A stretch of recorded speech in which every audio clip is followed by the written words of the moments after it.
everyone. Hi. Can you hear me all right? Thank you so much for having me here. I'm so glad to be here. I'm Pete Davis, a civic reformer and policy advocate from a city in the United States right outside the Capitol called Falls Church, Virginia. I'd like to talk to you today about politics, and specifically about how to view politics in a way that is inspiring and energizing and enlivening rather than despairing and tiring and deadening. Today, political despair is quite popular. For some, despair takes the form of things like this guy, turning to strong men to say, we can't fix anything ourselves, but maybe this crazy guy can blow it up for all of us. For others, despair takes the form of things like endless political rants, screeds on TV and Twitter and all the other screens to say, we can't fix anything ourselves, but maybe we can at least be informed and enraged. For many, despair takes the form of things like brunch, retreating to our personal lives to say we can't fix anything ourselves, but maybe we can have a great time as the world burns. And despair would be fine. It might even be true if not for the fact that responsibility is the ability to respond. Here's what I mean by responsibility is the ability to respond. If you act like you have no ability to respond, if you're despairing, then you are abdicating your responsibility.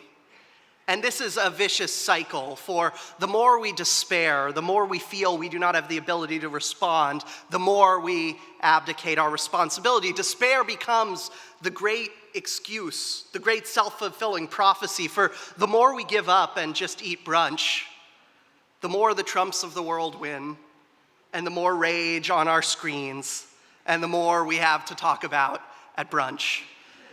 And well, we descend down this vicious cycle, nothing against brunch, a lot of people love brunch. We descend down this vicious cycle of despair, this vicious cycle of abdication. Our warming globe, our failing democracies, our crumbling communities have no one taking responsibility for them. So what we need to do is put a wrench in this cycle of abdication. And today I'm going to try to do that just a little bit and talk about how we can trade in our despair for civic hope, how we can trade in our abdication for civic imagination. To do so, I'm going to propose two things. One, an explanation of how this despair arose. And two, I'm going to propose an alternate mindset, political mindset, that we can take up which reveals our ability to respond and inspires us to live up to our responsibility. So let's begin. To understand the roots of our political despair, we need to understand the building blocks of our politics. So here's my little model, my explanation. The building blocks of politics are hearts and laws. Hearts are our shared individual and shared desires, what we want. Laws are the institutions and rules that formalize, realize, and enforce our desires. So let me give some examples. We had a desire in many European and American countries to, everywhere in the world, but the specific institution is those areas. Let's protect the elderly. And that was a heart, a desire. Then we created an institution in America, it's called Social Security, of public old age insurance. But it's not just that type of political institution. Also, we have a desire to let's have hamburgers, and we create the famous political institution of McDonald's. There's also cultural institutions like the desire to let's stop male condescension in conversation. And we create, in English, the linguistic institution known as mansplaining, to explain in the culture, bake into an institution in the culture this desire to stop that.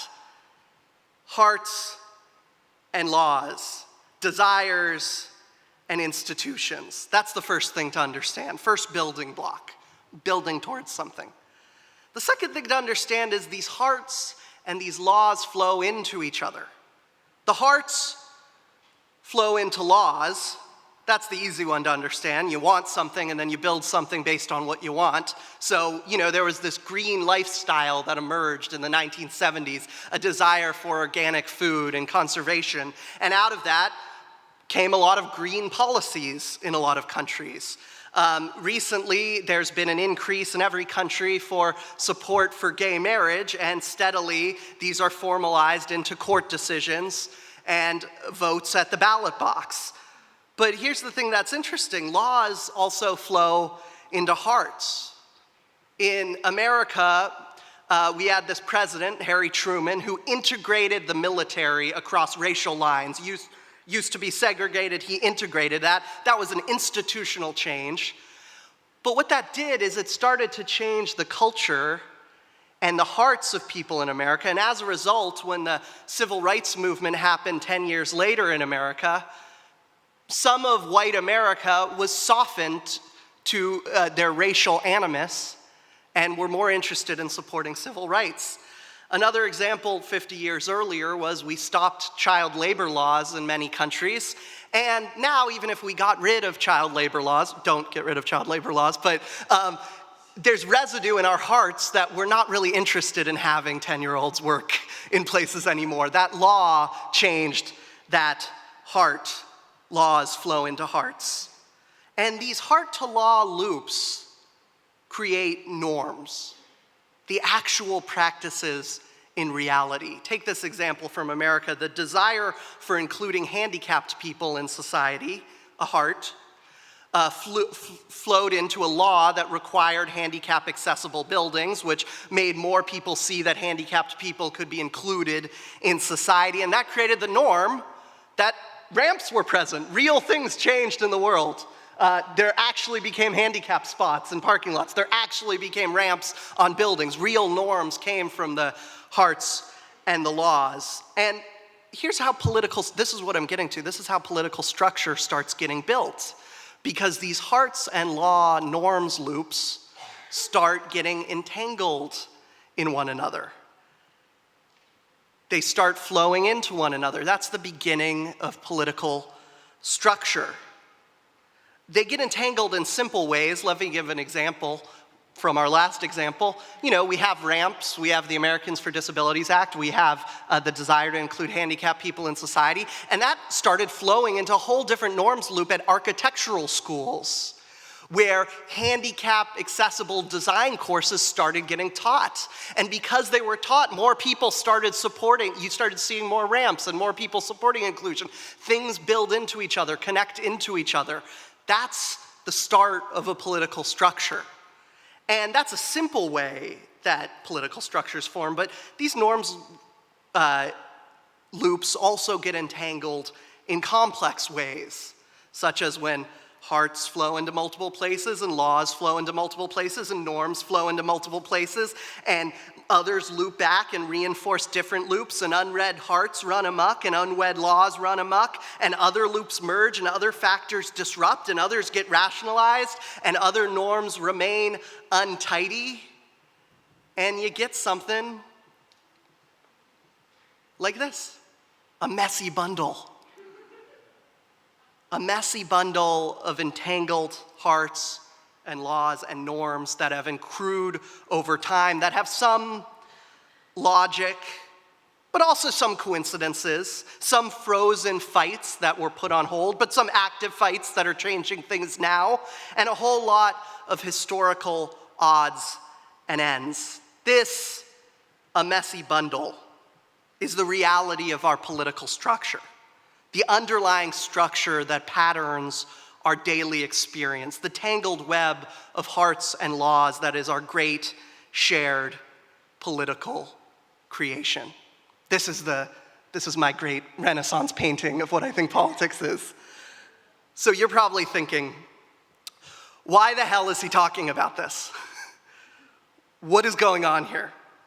Well, I'm talking about all this because I want to argue to you today that to have a hopeful, energizing, enlivening political mindset, we must first see this messy bundle that is our political structure for what it is. Most of us, I'm going to argue, don't see it this way because unfortunately, and here comes the villain of today's talk, three great despairing illusions obscure the reality of our political structure. These three great despairing illusions help explain the shape and the common characters of our politics today. The three great illusions I'm going to argue today are the source of our political despair. And I'm going to unpack each of them in a deep way shortly, but let me just start by introducing our three culprits of our despair. The first is the illusion of totalization. Over time, we stop seeing the political structure as the messy bundle that it is and begin to view it as a single, indivisible, totalizing system. The second is the illusion of naturalism. Over time, we stop seeing this political structure as created by us and start seeing it as the natural and necessary structure that we must always have had and always must have into the future. Third is the illusion of structurelessness. Over time, we stop seeing this structure as a structure at all. It fades into the background. We start to see our political lives as a series of random relationships, ad hoc, between individuals with no underlying patterns worth commenting on. Structurelessness, naturalism, totalization are our time's great despairing illusions. To liberate our civic imagination and feel the ability to respond again, we must break them.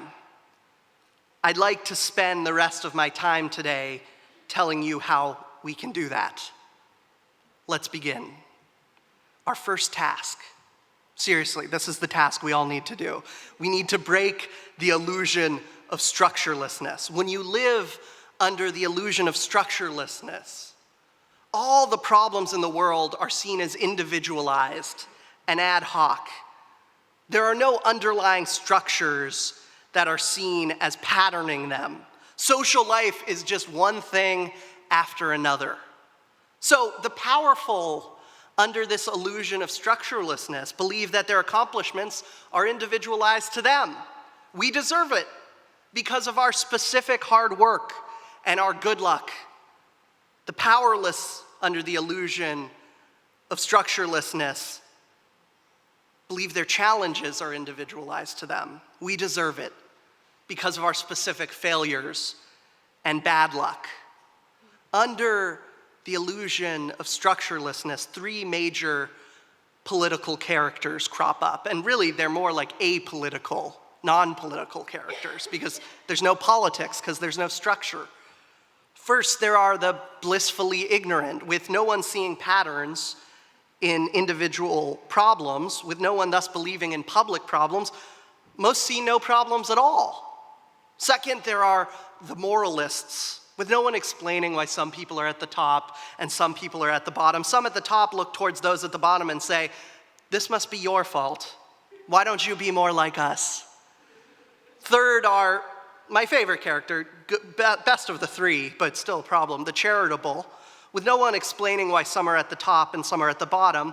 Some at the top look towards those at the bottom with sympathy and try to help one person at a time, but do not go further to ask why so many people are in need of help in the first place. They're like the person who just donates money to a homeless person without noticing that many of those who are homeless have similar untreated illnesses that politicians have ignored, or that many of those who are homeless fell into poverty because of recent financial crises that politicians have created. There's no politics, so you don't see that. Living with these characters under the illusion of structurelessness is despairing because we try to shake the ignorant. We try to get them to see the problem, the patterns with graph after graph, narrative after narrative, story after story, but they still don't see them. We get enraged at the moralist for their smugness because they, born on third base, still smugly think they hit a triple when many of the work was done by the structure. Third, we appreciate the charitable, of course, but know it is insufficient to solve public problems one person at a time, to feel righteous in the Sisyphean task without also inquiring about why the hill is so steeply sloped. That is why our first task is to break the illusion of structurelessness. To break the illusion, we must learn to see the patterns that underlie the ad hoc, individualized problems, to notice how some private problems that you've been experiencing alone are actually public ones. The key is to talk to each other. We will never see the patterns unless we share our experience with each other. The greatest example in my country of this is the feminist meetings in the 1960s and 70s, when women met in apartments and shared their personal stories with each other so as to notice and name the patterns they found. It was at meetings like this when they discovered that date rape and glass ceilings and workplace sexual harassment were not the furniture of their private universe, but were rather an underlying pattern in our social structure, which is public. We must be like them, constantly curious to find the patterns and surface the underlying structures, because that's the first step towards changing the structures. The first step, seeing them. To do so is to break the illusion of structurelessness. Task 1 complete. Our second task is to break the illusion of naturalism. When you have broken the illusion of structurelessness, you can see the underlying problems are tied to a structure patterning our daily life, but you still might live under a naturalism illusion, where the structure is seen as being designed that way it is for a reason, that the structure is seen as, in the words of the Brazilian philosopher Roberto Unger, natural or necessary. There are two flavors of this naturalism. The first flavor we could call traditionalist naturalism. It is the flavor of naturalism where you believe God wanted the social structure to be organized exactly as it is today. It was intelligently designed on high. It was written in the past. It comes from somewhere specific. We must discern what the natural order is and realize it. All ideas that fall outside the natural order, all imaginative ideas, are unnatural, against human nature. That's what traditionalist naturalism wants to tell you. There might not be many traditionalist naturalists here, but there's also another flavor of naturalism, which I call progressive naturalism, where you believe progress made this structure. The current structure was perfected by evolution, where all the bad versions of the social structure were winnowed out, leaving the close to perfect structure we have today. It is written in the future where we should go. It's heading somewhere specific. We simply must discern what the future order is and realize it. All ideas that fall outside of that order might be interesting, but alas, this is the order that capital P progress has deemed the winner, today's order. Whether a God in the past or a God in the future, under the illusion of naturalism, our social structure in its specific form is to be micromanaged by those claiming to speak for the gods. They have a capital P plan for our social structure in which you and me and all of us have little input. The powerful love this. They are on the side of the plan. The powerless wonder, am I unnatural? Am I not on the side of the future? Should I just play my role in the plan?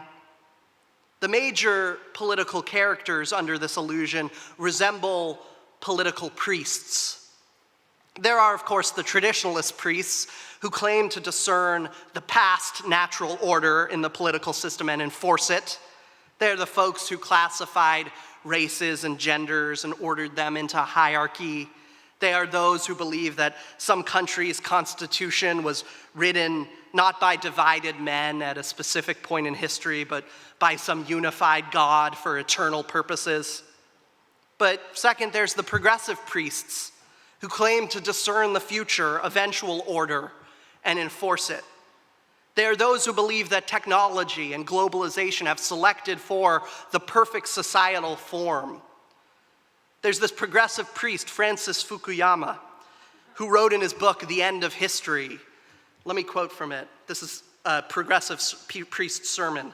What we may be witnessing is not just the end of the Cold War or the passing of a particular period of post-war history, but the end of history as such. That is the end point of all of mankind's ideological evolution and the universalization of Western liberal democracy as the final form of human government. That is how a progressive priest talks. They believe that our current dominant form is the only form possible, that any possible form must have lost out in the battle of history. They repeat, as famous progressive priest Margaret Thatcher said, there is no alternative.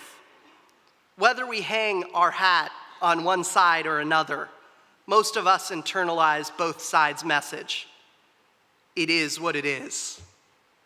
Living with these characters under the illusion of naturalism is very despairing. I told you I'd explain why I think our despair comes from. We ask the traditionalist priests, who gets to decide what idea fits in God's plan for our social structure? We ask the progressive priests, who gets to decide what idea fits in Progress's plan for our social structure? We ask everyone around us who has internalized the naturalization of the present order, why must every new proposal for change come against the great roadblock of the five-worded naturalist creed, it is what it is? That's why our second task is to break the illusion of naturalism. To break the illusion, we must learn to see how our shared social structure is actually created by us over time. We must notice how the hearts and laws that form our messy bundle that we call the system are actually fights layered over time with some logic, yes, some coincidences, but also a lot of half-finished projects and historical odds and ends. To notice these deviances and layers and coincidences is to denaturalize our social world. That's what we need to do. We need to do this by learning history. For history cuts the present order down to size, showing how it came to be and how that process was often less reasonable than one would expect. As Steve Jobs once put it well, once you discover, I'm going to quote from him, once you discover one simple fact, that everything around you you call life was made up by people that were no smarter than you, and you can change it, you can influence it, you can build your own things that other people can use. Once you learn that, you'll never be the same again. That's called knocking the halo off of our present structure, denaturalizing the world. We must assert that the present order is neither the perfect embodiment of the plan nor locked on a single track toward the perfect embodiment of the plan. We may have our own plan. There is an alternative. Margaret Thatcher is wrong. To believe so is to break the illusion of naturalism. We've broken two illusions. We're 2/3 of the way through. We're past the halfway point. We only have one more illusion left to go. To break the illusion of totalization. This is the hard one. This is the boss at the end of the level that a lot of young people get caught up in.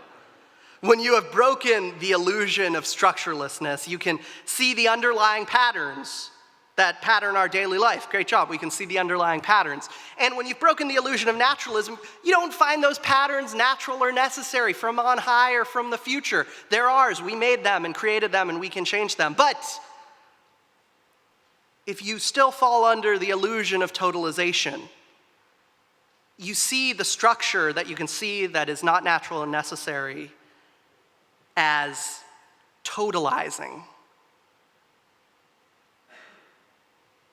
indivisible, unitary, not the flexible, tangled, gap-ridden network of systems, but rather the system, man.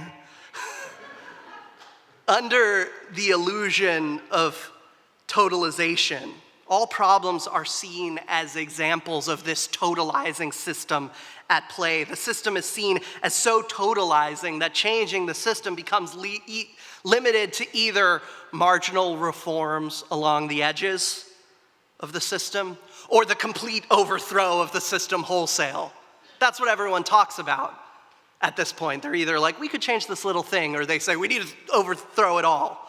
Unlike those living under the illusion of naturalism who see everything in the present system as the hand of God, those living under the illusion of totalization see everything in the present system as the devil.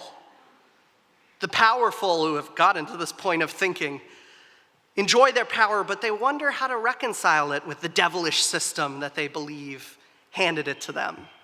The powerless who have gotten to this point of thought wonder if they should make a deal with the devilish system, carve out their own tiny little corner of grace, or they should fight to overthrow it wholesale. The major political characters that arise out of this illusion of totalization are politically and personally oriented towards resisting this devilish system. They come in two forms. First, there are the revolutionaries. In politics, they believe that our only hope is the wholesale substitution of one institutional order for another. They accept utopianism in exchange for not being trivial, as the philosopher Roberto Unger puts it.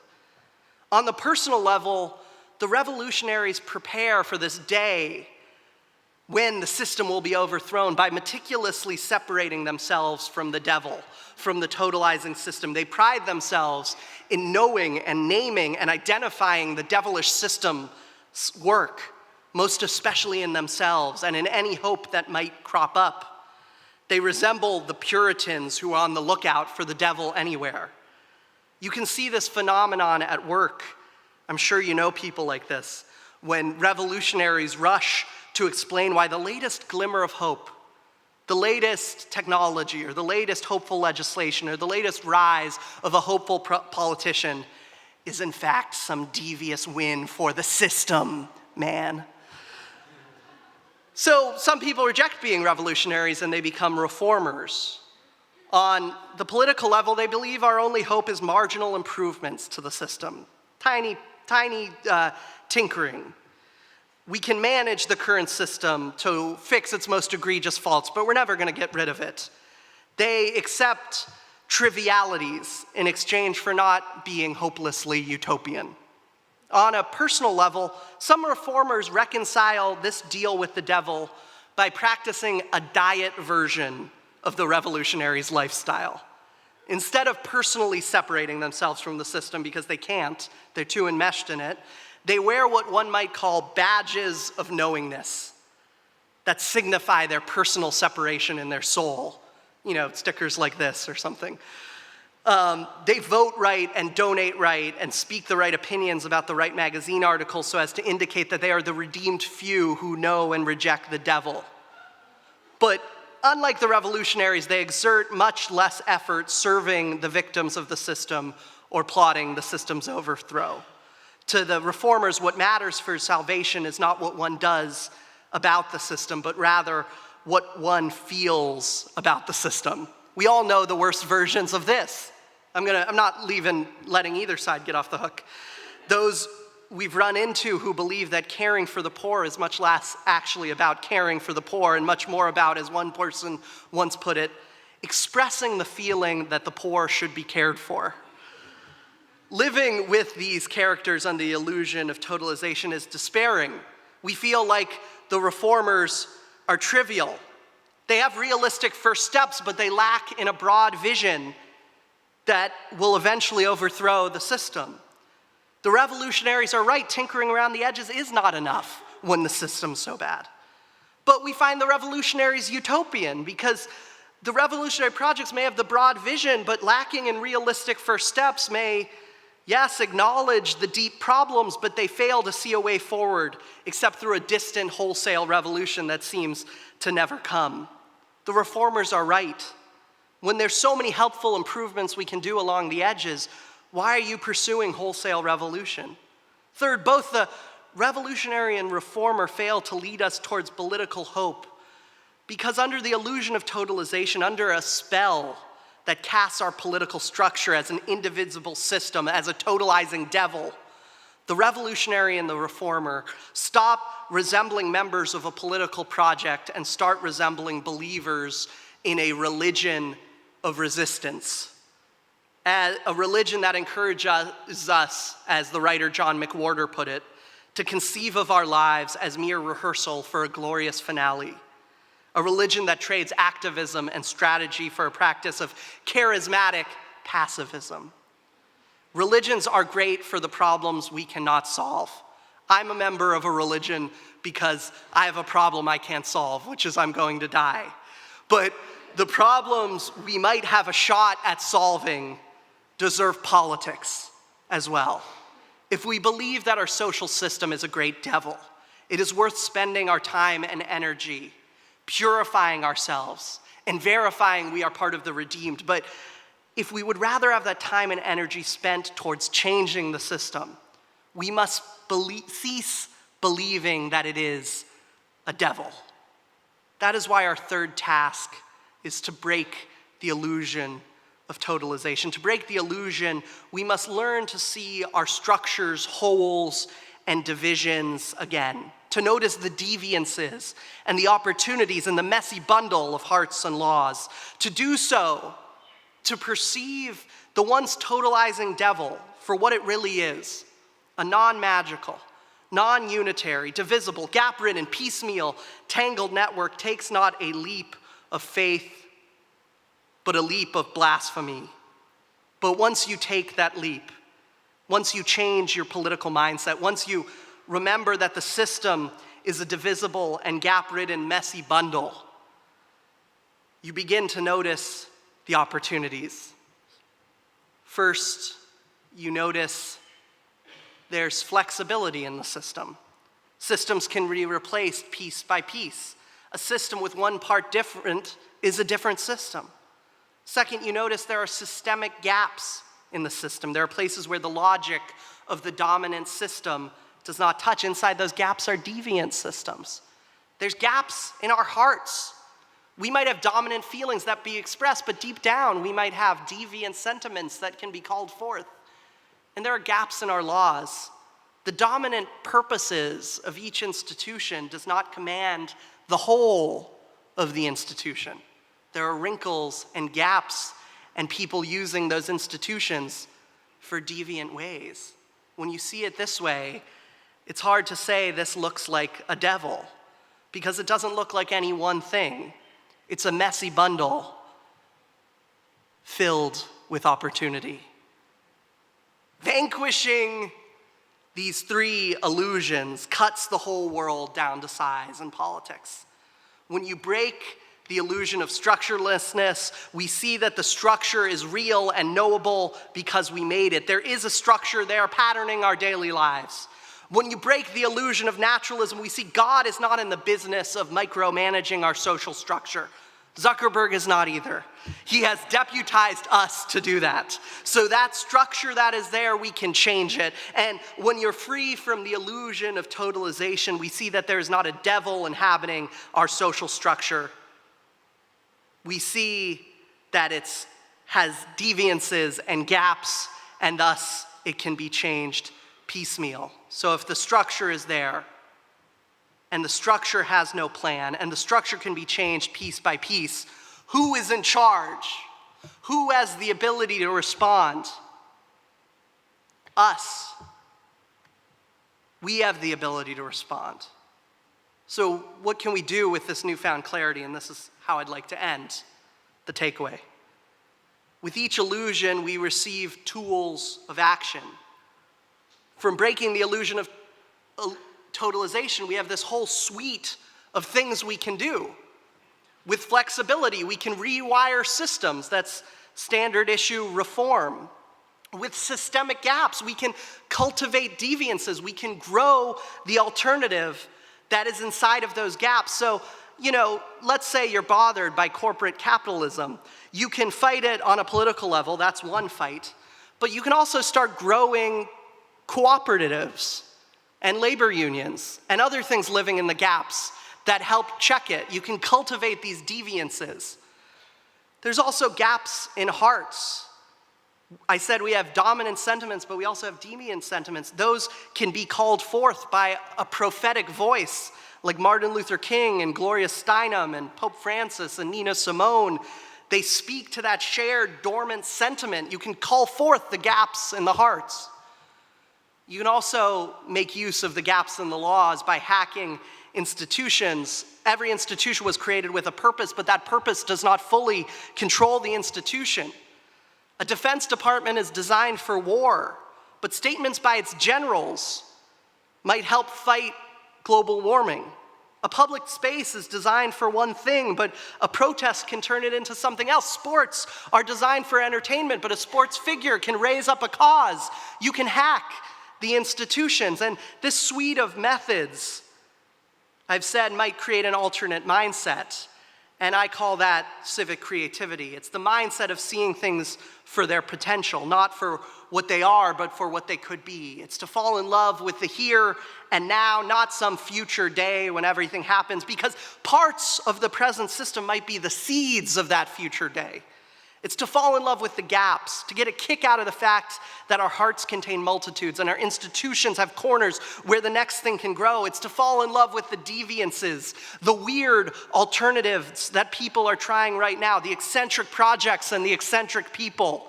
It's to stop believing in the fake magic that the system has some divine or demonic plan, and to start believing in the real magic that this messy bundle, our great shared craft, is a garden of possible futures. That is the mindset of political joy.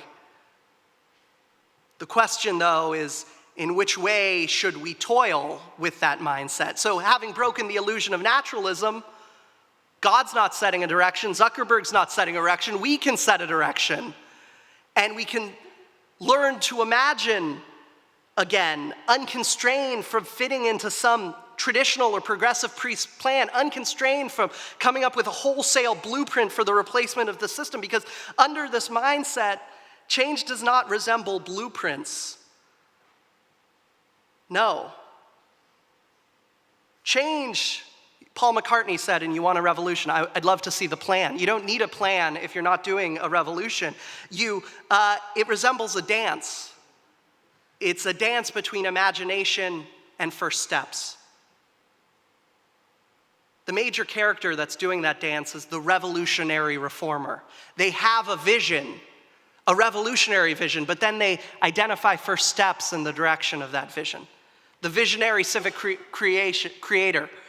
They have a vision, but they play all the keys of the piano to get towards that vision. Finally, having broken the illusion of structurelessness, we learn that the world has patterns, that there is a political structure that we made, but now that we cannot wash our hands of it, it is our responsibility. It is what we have been deputized by God, what we have been deputized by the future to care for during our time here on earth.